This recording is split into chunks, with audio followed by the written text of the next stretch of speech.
Mes chers amis, nous en sommes maintenant à la deuxième rangée, la rangée du milieu, qui correspond dans cette rangée Dor Hamidbar Be'emtsa. Donc, au milieu, nous avons ce qu'on va appeler Dor Hamidbar, la génération du désert. Et ensuite, à droite et à gauche, nous avons ce que nous avons appelé ces fameux bâtons dont parle la Torah. Dans notre esprit, comme on aurait pu peut-être le croire, il n'existe qu'un seul bâton. En réalité, parfois, la Torah parle d'un bâton, maté, simplement. Et parfois, il est rajouté maté ha-Elohim, le bâton de Dieu. Et là, donc, ce que nous enseigne ici le Hari Akadosh, c'est que nous savons que toutes ces lumières qui sortent du Zer Anpin, devant, font référence justement à cette notion du Yesod de Abba. À revoir avec les précédents cours. Mais nous savons également donc que le Yesod de Abba fait référence également à Moshe Rabbeinu. On a eu l'occasion de le dire à plusieurs reprises, c'est que Moshe Rabbeinu est une combinaison entre le Yesod de Abba et également le Yesod de Ima, mais plus particulièrement le Yesod de Abba. Et là, donc, c'est pourquoi ce que nous dit le Hari Akadosh, c'est que Moshe Rabbeinu, on a mis à sa disposition ces deux bâtons pour accomplir justement cette notion de miracle. En fait, il y en a eu plusieurs, mais chaque fois, nous savons que Moshe Rabbeinu a utilisé ces fameux bâtons. D'ailleurs, il faut savoir que sur la notion de maté, du moins ce qu'on appelle le bâton, fait référence justement à la notion du Yesod. Le Yesod, par définition, c'est le fondement, mais nous savons également que le Yesod fait référence à la lettre Vav. En réalité, si on voudrait être beaucoup plus précis, nous savons qu'il existe le Vav, un grand Vav, et là, nous savons que ça fait référence à Tiferet, et ensuite, nous avons le Yesod qui fait référence justement au Yesod. Et là, donc, on comprend maintenant que Yesod de Abba, et ensuite, c'est ce Yesod de Abba qui correspond à Moshe Rabbeinu qui va donner naissance à ces deux bâtons qui ont la forme justement de la lettre Vav. Donc, de là, donc, ce que nous dit ici donc, le Hari Akadosh, c'est qu'on comprend maintenant pour ces deux bâtons. Et d'ailleurs, ce qui est assez, j'allais dire, incroyable ou surprenant, c'est qu'en fait, nous n'avons pas davantage d'explications pour savoir pourquoi est-ce que Moshe Rabbeinu avait besoin d'user de ces deux bâtons. Un seul aurait largement suffi. Qui plus est, c'est que d'après notre tradition, nous savons que ce bâton existe depuis Adam Arishon et qu'ensuite ça a été transmis. Et ce n'est que dans les écrits du Hari où l'on voit apparaître ces deux bâtons. Là aussi, il y a donc maintenant cette notion de Dor Hamidbar. Donc, il y a cette génération du désert. Nous comprenons aussi par là que quand on parle de la génération du désert, on parle également de la génération de la connaissance, Dor Déa. Et tout est lié avec Moshe Rabbeinu. Moshe Rabbeinu, c'est également la notion de Da'at, c'est également cette notion de savoir, de connaissance, ou plus exactement cette notion cognitive, cette notion de conscience.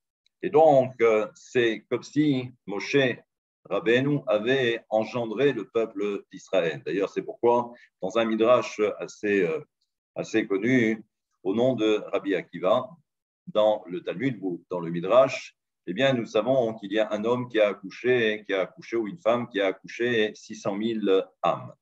Là, quand on parle de ces 600 000 âmes, et qui était donc cette femme, c'était bien évidemment Yocheved, qui a accouché Moshe Rabbeinu. Et nous savons donc que Moshe Rabbeinu équivaut à l'ensemble du peuple d'Israël. Donc c'est comme si, en fait, Yocheved avait accouché 600 000 âmes. Et là, on voit donc maintenant quel est le lien très étroit entre Moshe Rabbeinu d'un côté et également les 600 000 âmes.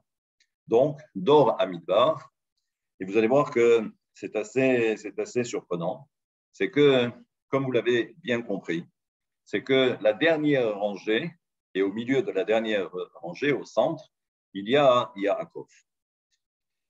Ce que nous dit ici le Ari Akadosh, et de façon très succincte, je ne vais pas trop entrer dans le détail parce que c'est déjà assez complexe comme cela, c'est que nous savons que, et là aussi c'est peut-être une première pour vous, c'est que vous allez comprendre qu'il existe en réalité deux Léa. Il y a Léa qui provient de Bina, le Yesod de Bina, qui va donner naissance à Léa que l'on connaît et également à Rachel. Nous savons donc que la position de Léa se trouve au niveau du dos du Zeher Anpin, et à la différence de Rachel, où le Zeher Anpin et Rachel, la Malchut, sont dos à dos, eh bien, on comprend que concernant Léa, eh bien, c'est un peu différent. C'est que, eh bien, c'est la face de Léa qui regarde le dos du Zeher Anpin. Je ne vais pas entrer trop dans le détail pour expliquer, parce que je pense qu'on l'avait déjà fait. Et là, donc, ça, c'est ce que l'on connaît, ça, c'est ce que l'on sait. Ben maintenant, à travers cet enseignement, nous savons que, puisqu'il existe Yaakov, ce fameux Yaakov, qui va ensuite être l'émanation de Yesod de Abba, eh bien, nous savons que Yaakov va avoir également une Léa qui lui convient. Eh bien, cette Léa dont on parle dans la tradition, eh bien, cette fois-ci, en réalité, c'est ce qu'on va appeler Dor Amidbar. C'est la génération du désert. Et donc, regardez bien maintenant quel est, j'allais dire, le positionnement de Yaakov et également par rapport à Dor Amidbar. Nous avons Yaakov qui est assez, j'allais dire, excentré par rapport au Zeher Anpin. Et ensuite, nous avons au milieu, parce qu'on verra qu'il y a encore une autre rangée à découvrir, mais cette rangée est constituée donc des deux bâtons, et il y a également au milieu ce qu'on va appeler Dor Amidbar. Et la dernière rangée à l'autre extrémité, qui elle également est composée, on l'avait dit, de Amalek et de Esav et du Erevrav, et qu'au milieu il y avait Yaakov. Et donc on comprend que Yaakov est au centre. Dans la deuxième rangée, au centre, c'est ce qu'on va appeler Dor Amidbar, mais toujours d'après les enseignements du Ari Akadosh, eh bien, ce Dor Amidbar, c'est ce qu'on va appeler Léa. Léa, donc l'épouse de Jacob. Donc là aussi, c'est quelque chose d'assez nouveau. Et on va comprendre également que, comme dans le schéma Israël, là aussi, dans le fameux schéma Israël, on va voir qu'il y a, par exemple, au niveau des téphilines, surtout le téphilin de la tête. Le téphilin de la tête est constitué, bien évidemment, ici de ce qu'on va appeler donc, le boîtier, la téphila de la tête, d'accord, qui est constitué de 4 parachiotes. Et ensuite, vous avez ce fameux nœud qui se trouve au niveau du Horef, pratiquement au niveau de la nuque. Et nous savons que ce nœud représente la lettre Dalet. Donc là, on comprend maintenant que nous avons 4 compartiments et nous avons également ici, donc le Dalet, c'est 4. Ce qu'il faut comprendre, c'est que peut-être qu'on aura l'occasion de revenir sur le sujet pour bien comprendre pourquoi 4 compartiments, alors qu'au niveau du bras, il n'y a un seul compartiment. Un jour, on rentrera peut-être dans le détail au niveau du char à Kavanot pour expliquer tout cela. Toujours est-il, c'est que nous savons que il y a une lumière qui provient justement du Horef et qui provient de ce qu'on va appeler soit au niveau du Zeher Anpin ou soit un peu plus tard au niveau de Yaakov. On va voir qu'il y a une lumière qui va rentrer d'abord ici, c'est-à-dire au niveau de la tête, mais au niveau du crâne de l'autre côté, c'est-à-dire au niveau de la nuque. Eh bien, qu'est-ce que nous voyons? Nous voyons que cette lumière va rentrer et elle va également ressortir. Et ça, c'est ce qui va donner naissance à cette notion de makif. Le makif, c'est cette lumière qui est extérieure, d'où justement le boîtier. Et nous savons qu'en fait, cette lumière qui va venir ici, qui va rentrer et qui va en quelque sorte percer tout le crâne pour arriver jusqu'au niveau du front, eh bien, c'est là où ça fait référence aux 4 mouchim. Généralement, on fait toujours référence Chochma, Bina et Da'at, mais comme vous le savez maintenant, nous savons que le Da'at est composé également de Chesed et de Gvura. Donc, au final, c'est comme si nous avions à l'origine, avant que ça ne rentre dans ce qu'on va appeler les Kelim ou dans les Levushim, il existe donc 4 lumières, 4 mouchines.